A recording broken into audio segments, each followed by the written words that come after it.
दोस्तों नमस्कार, मैं आपका दोस्त मनोज कुमार मिश्रा, एक फिलोसोफर और एस्ट्रोलॉजर। मैं आप सभी लोगों का अपने YouTube चैनल एस्ट्रो और वर्ल्ड में हार्दिक स्वागत करता हूं और आप सभी लोगों से रिक्वेस्ट करता हूं कि अगर आप लोग अभी मेरे चैनल पर नए हैं तो चैनल को जरूर सब्सक्राइब करें।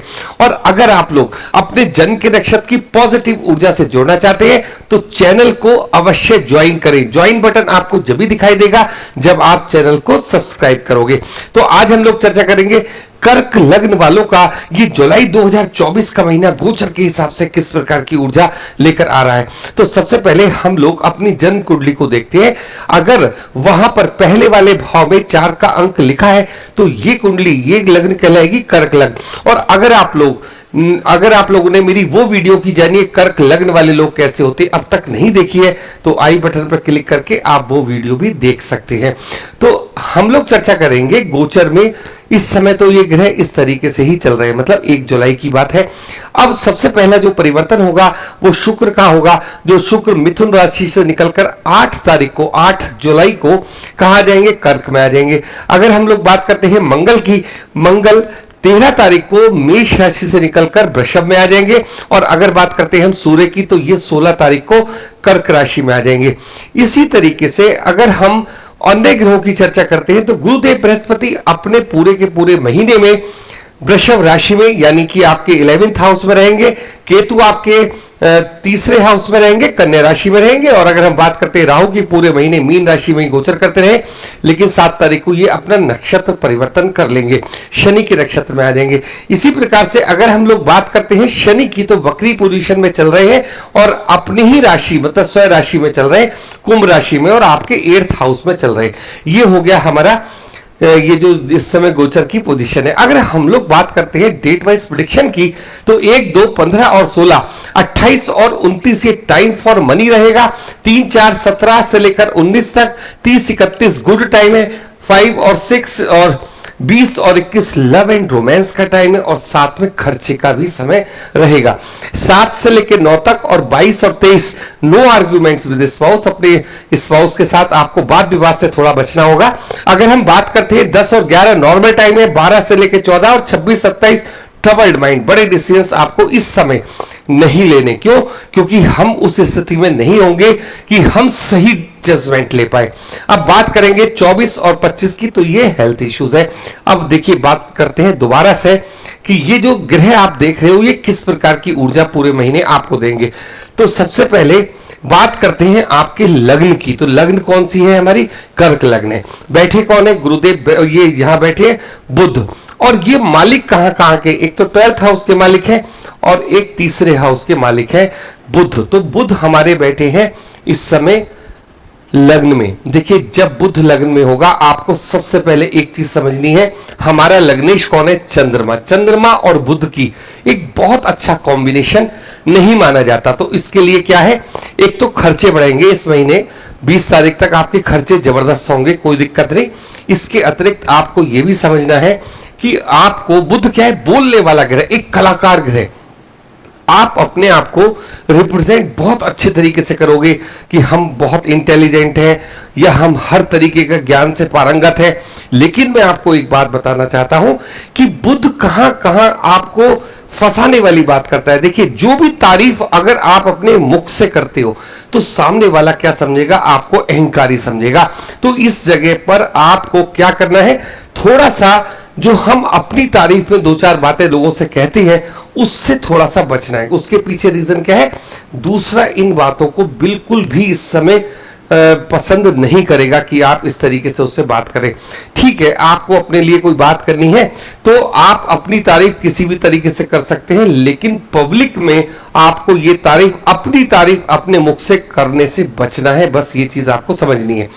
बात कर लेते हैं आपके सेकंड हाउस की। सेकंड हाउस मैं आपको हमेशा बताता हूं किस चीज का है, किसी भी चीज को कलेक्ट करने का, संभाल कर रखने का। जैसे मान लीजिए हमारे पास 1 लाख रुपया है और हमने उसकी एफडी बना दी या लॉन्ग टर्म शेयर खरीद लिए। मतलब इन्वेस्टमेंट किस तरीके का, जो लंबे समय के लिए हम इन्वेस्टमेंट करते हैं और वो हमें प्रॉफिट देता है। एक तो ये एक हमारे कुटुंब का हाउस हो गया और दूसरी बात हमारी बाड़ी का हाउस भी है। तो ये जो है मालिक इसके कौन है? सूर्य। बैठे कहां पर है? 12th हाउस से बैठे, मतलब सेकंड हाउस का मालिक 12th हाउस में आपका बैठा है। तो क्या है कि ये मैंने आपको बोला ना, खर्चे वाला महीना आपका साबित होगा जो ये आपका है। तो अगर आप कहीं घूमने के लिए सोच रहे हो तो आप जा सकते हैं। अपनी बहुत सारी चीजें जो आपकी डिजायर्स है तो उसके ऊपर आप खर्च कर सकते हो। थोड़ा खर्च करने का महीना है। दूसरी बात करूंगा, थर्ड हाउस की बात करते हैं। थर्ड हाउस किस चीज का है? आस पड़ोस का है, पराक्रम का है, छोटे भाई बहनों का है और छोटी मोटी यात्राओं का भी हाउस है। यहां पर बैठे हैं केतु। अब देखिए मालिक कौन है इसका? लग्नेश। तो आपका मन क्या करेगा? सबसे बड़ी बात आपसे मैं ये कहना चाहता हूं, कहीं भी घूमने जाने का आपका मन करेगा तो आप छोटी मोटी यात्राएं अपनी फैमिली के साथ ये कर सकते हैं। एक अच्छा समय इस चीज के लिए है जब तक बुध आपके लग्न में बैठे हैं। बात करते हैं कब तक बैठे? 20 तारीख तक बैठे। 20 तारीख को बुध कहां चले जाएंगे?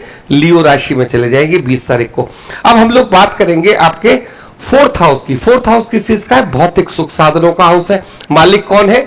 और मन की शांति का भी हाउस है। मालिक कौन है? शुक्र। बैठे कहां पे है? 12th हाउस में बैठे हैं। और दूसरा घर इनको किस चीज का मिला है? आपके लाभ भवन का मालिक कहां पर बैठा है? 12th हाउस में बैठा है, मतलब खर्चे वाले घर में बैठा है। और मालिक कहां का है? 4th हाउस का भी है। तो आप ये देखोगे कि आप अपने जो पैसे का खर्च करोगे ना, घर को सुंदर बनाने में करोगे, कुछ नई व्हीकल, कुछ नए वाहन या कहीं पर भी इन्वेस्टमेंट करोगे, कुछ नया घर ले लिया, इस तरीके की इन्वेस्टमेंट भी आपकी इस बार देखी जाएंगी। अब हम लोग बात करेंगे आपके 5th हाउस की। 5th हाउस है हमारा बच्चों का हाउस है, लव एंड रोमांस का हाउस है, इंटरडे ट्रेडिंग का हाउस है, हमारी हेल्थ का हाउस है, एजुकेशन का हाउस है। इन सारी चीजों को हम 5th हाउस से देखते हैं। मालिक कौन है? मंगल। बैठे कहां पे? 10th हाउस में बैठे हैं। ये एक अच्छा कॉम्बिनेशन इसलिए कहा जा रहा है, मंगल अपने ही घर में बैठे हैं और आपके 5th हाउस के मालिक भी कहां है? 10th हाउस में बैठे। इसका मतलब यह है कि इस पूरे महीने में जब तक मंगल 10th हाउस में है, आपको जो भी सोचना है, मतलब ये डिजायर का भी हाउस होता है 5th हाउस। तो इस समय आपकी जो भी इच्छा है, मतलब पैसे को कलेक्ट करना, पैसे को कमाने की जो भी आपकी इच्छा है, इस पूरे महीने में आप कर लीजिए। क्योंकि जब तक मंगल यहां तक है तब तक तो आपको क्या करेंगे, जो आपका वर्किंग प्लेस है वहां से आपको अच्छा प्रॉफिट मिलेगा। उसके बाद मंगल कहां चले जाएंगे? मंगल आगे बढ़ जाएंगे और उसके बाद क्या होगा? आपकी जो डिजायर है वो कंप्लीट होगी, मतलब 11th हाउस में वो आ जाएंगे और जो भी आप सोच रहे हो उसका आपको रिजल्ट मिलेगा। जो भी आपने सोचा, जो भी इन्वेस्टमेंट किया, उसका अच्छा फल आपको मिलेगा। दूसरी बात यह है कि जब अभी इस हाउस को कौन देख रहे हैं? गुरुदेव बृहस्पति देख रहे हैं। तो अगर आपके बच्चे बड़े हैं, मान लीजिए कहीं एडमिशन लेने जा रहे हैं, तो आपका खर्च भी वहां पर होगा। किसी भी जगह पर अगर वो एडमिशन लेते जाते हैं तो अच्छा पैसा भी आपको फीस के रूप में देना होगा। अब हम लोग बात करेंगे, देखिए आपकी 6th हाउस की। मालिक कौन है? गुरुदेव बृहस्पति। बैठे कहां पे हैं? 11th हाउस में बैठे हैं। तो जिन कर्क लग्न वालों की इस समय जॉब से संबंधित कोई प्रॉब्लम चल रही है या बहुत समय से उनको जॉब नहीं मिली है, तो इस महीने उनकी ये इच्छा भी पूरी हो जाएगी। मतलब अगर आप प्रयास करते हो तो जुलाई के महीने में आपकी जॉब लग जाएगी। बात कर लेते हैं हम आपके 10th हाउस की। देखिए ये जो आपका 10वां वाला घर है ना, इसमें एक परिवर्तन राहु का हो रहा है। राहु का मतलब राहु अपने नक्षत्र को परिवर्तित कर रहे हैं। रोहिणी नक्षत्र से निकल कर शनि के नक्षत्र में आ रहे हैं। चलिए ठीक है, तो पावर कहां बढ़ जाएगी? पावर बढ़ जाएगी शनि के हाउसेस में। अब ये हाउस किसका है? शनि का। ये हाउस किसका है? शनि का। और शनि स्वयं कहां बैठे हैं? 8th हाउस में बैठे हैं। तो एक सबसे बड़ी बात तो ये, 7th हाउस का मालिक जब 8th हाउस में चला जाता है तो छोटी छोटी बातों पर ही हमारा आपस में विवाद होना शुरू हो जाता है। और अगर हम इस विवाद को समय रहते नहीं मतलब कम करते तो क्या होगा? ये चीज कोर्ट कचहरी तक भी पहुंच जाती है। तो इस समय आप लोगों से सिर्फ मेरा ये रिक्वेस्ट है कि एक तो बुध सामने है, किसको देख रहे हैं? 7th हाउस को देख रहे हैं, अपने मित्र के घर को देख रहे हैं। आप ये समझिए कि बुध के अंदर एक अजीबोगरीब बात जो लगातार मैं आपसे कहना चाह रहा हूं कि क्या रहेगी, ये जो भी बात करती है ना, बुध का जो तरीका है वो व्यंग्यात्मक तरीका है। मतलब कुछ इस तरीके से बात करते हैं कि सामने वाला सोचता है कि ये मतलब मेरी बेइज्जती कर रहे हैं। तो इस तरीके की बात को आप समझने की कोशिश कीजिए। आपके मुख से निकला हुआ कोई भी शब्द किसको खराब करेगा? आपकी फैमिली को, मतलब आपके स्पाउस को दिल पर लग जाएगा। तो इसलिए कहते हैं कि एक बार को मतलब जो मुंह से हमने कुछ बोल दिया, अगर कोई गलत बात, तो हमारी अच्छी अच्छी बातें तो याद नहीं रखी जाती, लेकिन अब शब्द थोड़े याद रखे जाते हैं। तो इस तरीके की बातचीत इस समय आपकी उसमें चल रही है। फिर 7th हाउस का मालिक 8th हाउस में बैठा हुआ है, वैसे ही मतलब एक तरीके की क्या है, एक नेगेटिव ऊर्जा लिए हुए। अब बात करते हैं हम आपके 8th हाउस की। देखिए शनि बैठे हैं 8th हाउस में, अभी इसको बिल्कुल सेपरेट करके सोचते हैं। शनि 8th हाउस में बैठकर आपसे क्या कह रहे हैं कि अगर आप इस समय कोई भी रिसर्च वर्क से जुड़े हुए, ऑकल्ट साइंस से जुड़े हो, या अगर आप ज्योतिष वगैरह सीखना चाहते हो तो ये डिजायर पूरा कीजिए, मतलब 8th हाउस से संबंधित कोई काम कीजिए और जीवन में आपका क्या होगा, उन्नति का समय स्टार्ट होगा। अब हम लोग बात करते हैं, देखिए आपके 9th हाउस की। 9th हाउस में बैठे हैं राहु, बैठे किसकी राशि में, गुरुदेव बृहस्पति की राशि में। अब ये नक्षत्र चेंज करके कहां पहुंच जाएंगे, ये शनि के नक्षत्र में आ जाएंगे। एक चीज आपको मैं समझाना चाहता हूं, जब भी राहु को आप देखो ना, तो एक तरीके से हम कहते हैं भाग्य में रोड़ा, मतलब कहीं ना कहीं जो चीजें हमें इजीली मतलब आसानी से मिल सकती थी, उसमें राहु क्या आके कर देते हैं, उसमें रुकावट पैदा कर देते हैं। तो एक चीज आपको ये समझनी है कि आपको कुछ ना कुछ ऐसा दान करना है, जिसे हम गुप्त दान कहते हैं।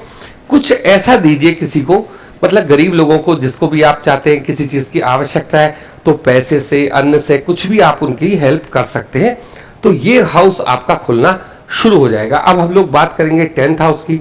बैठे हैं यहाँ पर मंगल, अपनी ही राशि में बैठे हैं। एक चीज आपको ध्यान रखनी है, यहाँ मंगल बहुत एनर्जेटिक ग्रह है। जो चीज आप चाहते हो अपने कार्य क्षेत्र में, ये पूरी एनर्जी आपके पास है। आप अपनी ताकत का इस्तेमाल कीजिए और बिजनेस को आगे बढ़ाइए। जिस जॉब में अगर आप हो तो वहां पर मंगल की ऊर्जा क्या है कि कुछ हमने बोला सामने वाले को बुरा लगा, एक छोटी सी बात केवल इतनी है, बाकी जो आपका दबदबा है 10th हाउस में मंगल की वजह से बना रहेगा। एक ये बहुत अच्छी बात है आपके लिए। अब बात कर लेते हैं 11th हाउस की। बैठे हैं गुरुदेव बृहस्पति, 6ठे हाउस के मालिक हैं और हमारे भाग्य स्थान के मालिक हैं। और बैठे कहां पर है, हमें लाभ भवन में बैठे हैं, शुक्र की राशि में बैठे हैं। ये एक बहुत ही अच्छा सुनहरा अवसर है किन किन चीजों के लिए, अगर हमें कहीं जॉब नहीं लग रही उस चीज के लिए, हमारी जो डिजायर है उनको पूरा करने के लिए, हमारी कहीं एजुकेशन अगर रुक गई है तो ये क्या है, हायर एजुकेशन की तरफ हमें लेकर जाएगा। अगर हमारे बच्चे हायर एजुकेशन में जाना चाहते हैं तो गुरुदेव बृहस्पति की 7वीं दृष्टि की वजह से उनको बहुत आसानी से मतलब कामयाबी मिल जाएगी। देखिए फीस जमा करने के लिए जो पैसा है उसको तो आपको अरेंज करना है, लेकिन आप समझो कि जब आपके बच्चे का सिलेक्शन कहीं होता है तो कितना आपको अच्छी फीलिंग आएगी। तो ये चीज आपके साथ इस समय बनी हुई है। अब हम लोग बात करेंगे आपके 12th हाउस की, जहां पर आप देख रहे हो इस समय गुरु का, वो सूर्य का और शुक्र का कॉम्बिनेशन। जब भी शुक्र आपका 12th हाउस में आएगा तो आपके खर्चे बढ़ जाते हैं। किस चीजों के लिए बढ़ते हैं, भौतिक सुख साधनों के ऊपर आपके खर्चे बढ़ते हैं। सूर्य हमारे मालिक है 2nd हाउस के। अब आप ये समझो कि अकाउंट का मतलब मैनेजर, जो बैंक का मैनेजर है, कहां बैठा है, खर्चे वाले घर में बैठा है। तो आपके जो भी खर्चे होंगे काफी अच्छे स्थानों पर होंगे। इसके लिए आपको कुछ भी चिंता करने की विषय की कोई ऐसी जरूरत नहीं है। और अपने सुख साधनों पर, अपने बच्चों के ऊपर ये सारे खर्चे आपको करने, और आपका मन भी इससे बहुत प्रसन्न रहेगा। तो टोटल ओवरऑल ये प्रेडिक्शन मैंने आप लोगों के समक्ष रखी कि जुलाई का महीना कर्क लग्न वालों के लिए किस प्रकार का रहेगा। तो आज के लिए इतना ही, धन्यवाद, थैंक यू।